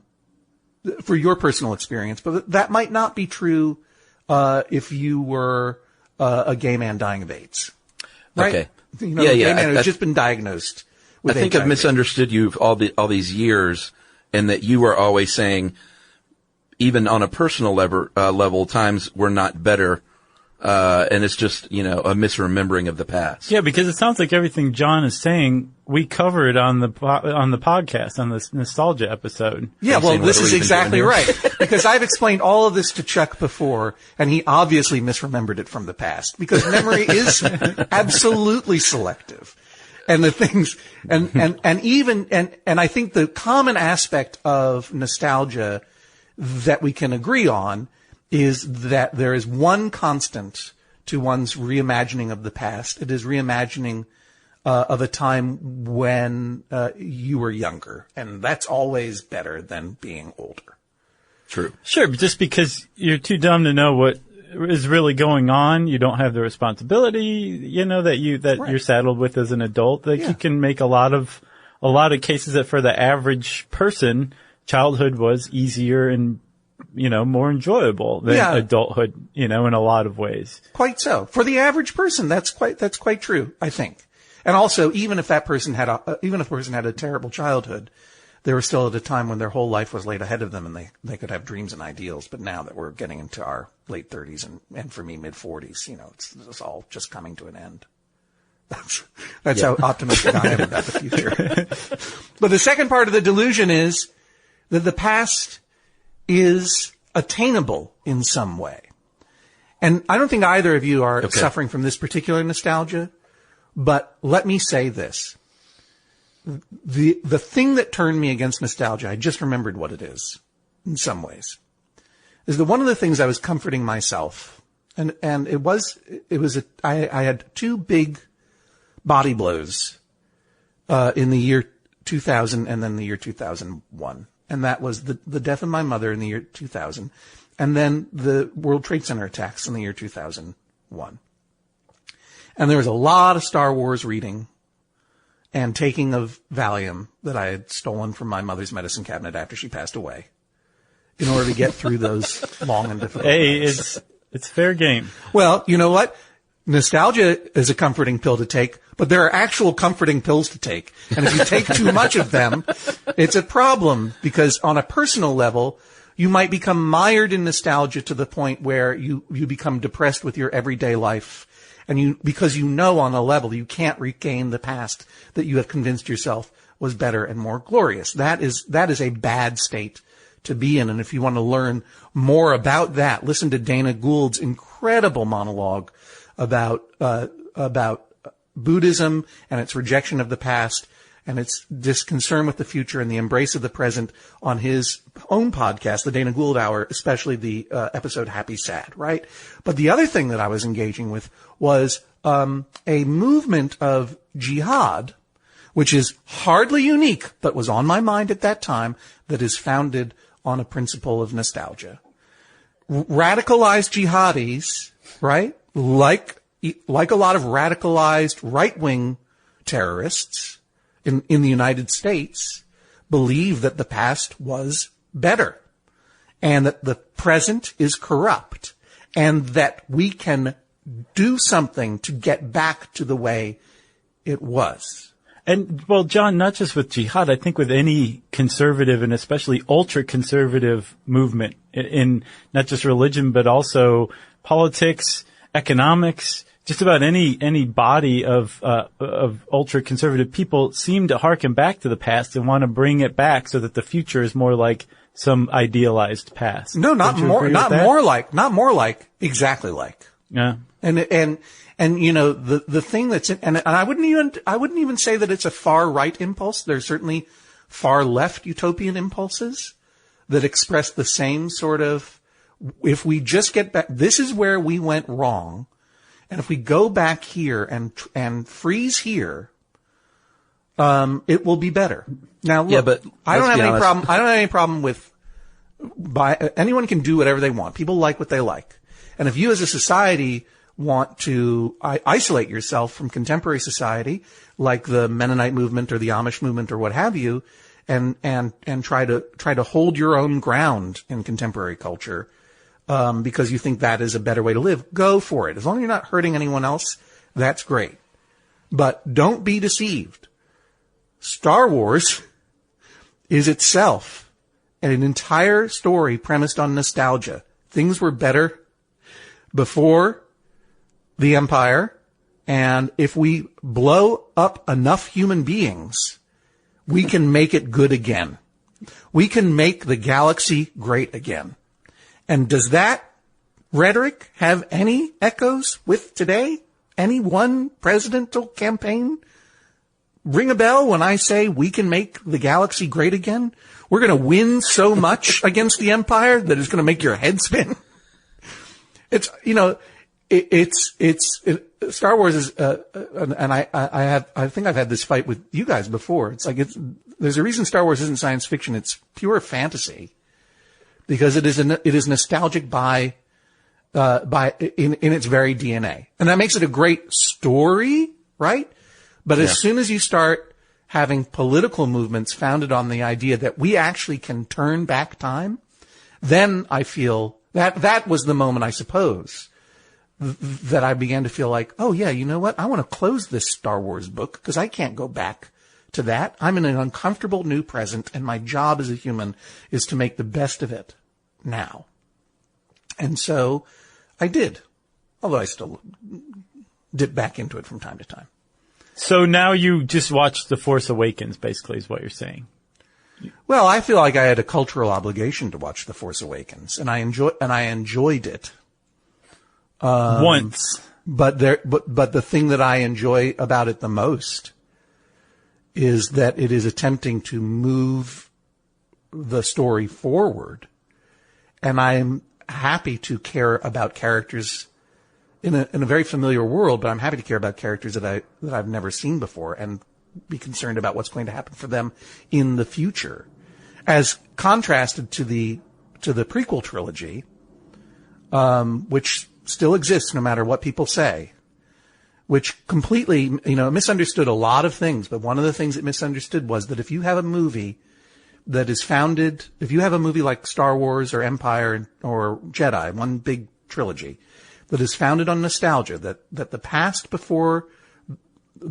was better than the present, and if we blow up enough stuff, we can get back to that wonderful past, then you cannot show the story of the past, because all the past will reveal is it was terrible then too. People were just as corrupt. There is just as much bad stuff going on. Mm-hmm. And there is no good past to get back to. So in many ways those three prequel trilogies were dark in the sense, even in their lightest moments, in the sense that they were basically about, the corruption of, foreign interventionism as a policy and, misusing the military for personal agendas and all sorts of weird crypto critiques of the George W. Bush administration, for which those movies don't get a whole lot of credit because they're terrible and not fun to watch. But they were much more rooted, not surprisingly, in a middle to elderly aged man's appreciation of what life is really like. That is to say, George Lucas, than the first trilogy, the original trilogy was when he made it at a much younger age and he could afford to be nostalgic. Wow. Mind's blown, right? Yeah. Yeah, that's what I do all day. You just blow minds. That's right. Josh was threatening to auction off my Skype. And I'm not scared to tell you it's Hodge-man. Oh boy. Oh boy. Yeah, you go, if you catch me on Skype and I feel like picking up, I'll blow your mind too. Nice. You're like Weird Al Yankovic, Hodgman. Why does he answer his own phone? He once tweeted that, he was like hanging out in the Minneapolis airport, and here's the number for a payphone he's standing next to, so give him a call. And some fan called and he talked to him for like 20 minutes. What? When was this? Couple years back. 25 years ago when there were payphones. Yeah, there's a time when there was Twitter and payphones. Yeah, there was like a 6-month period and Weird Al made the best of it. Well, he's nothing if not resourceful. Those were great days. I remember Twitter once and payphones coincided. Yeah, I know. You know what? That's true. It really was. That was a golden age for Twitter. It was. We need to get back to that. You know what? I can acknowledge that there was a golden age for Twitter. When it was different and a little bit more playful because it was so much smaller. Do you know what I mean? Yeah. But there's no way to go back. Well, that's where I draw the line. And you've just moved forward, haven't you? You've gone from Twitter to Instagram now as your jam. Is that correct? Well, I use all of my social medias. My Instagram, my Tumblr, and my Twitter. And all for different things. I still have a deep fondness for Twitter. I don't do anything with Facebook, and I apologize, y'all. You Snapchatting? No, I didn't. I couldn't get into that. I couldn't add another thing to my portfolio. I was already overburdened. And Facebook, I have, there's a Judge John Hodgman Facebook page, which is wonderfully maintained by Max Fun. There's an official John Hodgman fan page, which is wonderfully maintained by a fan of mine, Benjamin in San Francisco, and I'm grateful to him for it. And all of my social medias feed into those things. And if you're on Facebook and you want to follow them, you can find them or whatever. But my social media sort of declination is Instagram to Tumblr to Twitter, but sometimes I just get deep into Twitter again because just for the old times. You know what I mean? You on Fish Bob? Are you on Deck Chair? Am I on Toggle Switch? Am I on Matchbook Car? Am I on Cyborg Ape? You're just looking around the room right now. I'm just describing. Am I on Bottle of Sand? Am I on Coffee Cup Lid? So John, I think in closing, I think the one thing I would ask is that you revise your mantra to, nostalgia can, for many people, sometimes be a toxic impulse. Yeah, good mantra, check. Or it sounds like it should be revised as something like nostalgia is the most toxic impulse society as a whole can engage in. Oh, I like that one, Josh. Sorry, Chuck. That's all right. That's a nice full sentence. It needs some work. Well, I'm going to go post mine on Fish Bob. But I stand behind it. Thanks, John. Thank you, guys. It's always a pleasure to talk to you. You know, I'm such a supporter of Stuff You Should Know podcast, this very podcast, and I'm grateful always for the support that you offer me. Yeah, and we will see you in New York, right, at our Bell House shows, both of them, I assume? Yeah, you want to announce when those are? Yeah, well, we already have. They're already sold out, June 29th and 30th. Oh, well, let me tell you about something that isn't sold out. Okay. June 9th, yeah, I will be appearing at Largo at the Coronet. Oh, we've done that. That's fun. A wonderful theater there on La Cienega for a one-night-only performance of my latest stand-up talking, funny, storytelling, personal story show. Which one? Vacation Land. Oh, we've seen that. It's good. Thank you very much. Yeah, you guys saw it in Atlanta when I was down there. Mm-hmm. And I am bringing it to Los Angeles for one night only before the Max Fun Con. Yeah. Which is the thing that is involved with the MaximumFun.org podcast network, where you can hear my Judge John Hodgman podcast. So those are all things you can find out about at johnhodgman.com. Or just remember what I said, and remember it was the best thing you ever heard, and you wish you could hear it again. Hey, and you and I will be doing our annual bar trivia show at Max FunCon. I know, but you know what? Now you're just making people sad because they can't go to any of these things. All sold. That's all sold out. The only thing you can do, people, is buy tickets for my show at Largo on June 9th. It's the only ticket available Where do they go to buy those, John? They can go to johnhodgman.com/tour, and there's a link directly to the Largo ticket page from there. Excellent. You can I think it's largo-la.net. Do what I said. Go to johnhodgman.com/tour. Yeah, and everyone, we can attest that will be a very good show. Yeah, and you can find John on all his social medias. Yeah, I'm nostalgic for the time when we called it social media. Well, we're moving on. Oh, good. No. Now it's not even called social medias. Now it's called Somies. All right, lovely to talk to you guys. I will sign off now. That is all. Chuck, was not expecting Jihad to make an appearance in that. Were you? I was not expecting Jihad, Donald Trump, or Darth Maul to make an appearance. Well, thanks a huge amount to Hodgman. We appreciate it for coming on. And the next time we have some sort of disagreement, we'll have him back. Yeah. Always a pleasure. And if you want to get in touch with us in the meantime, you can tweet to us at SYSK Podcast. You can join us on Facebook.com/Stuff You Should Know. You can send us an email to stuffpodcast@howstuffworks.com. And as always, join us at our home on the web, StuffYouShouldKnow.com.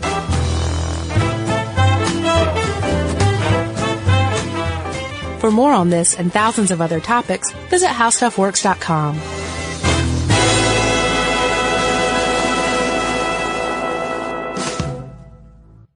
Brought to you by the Spam brand.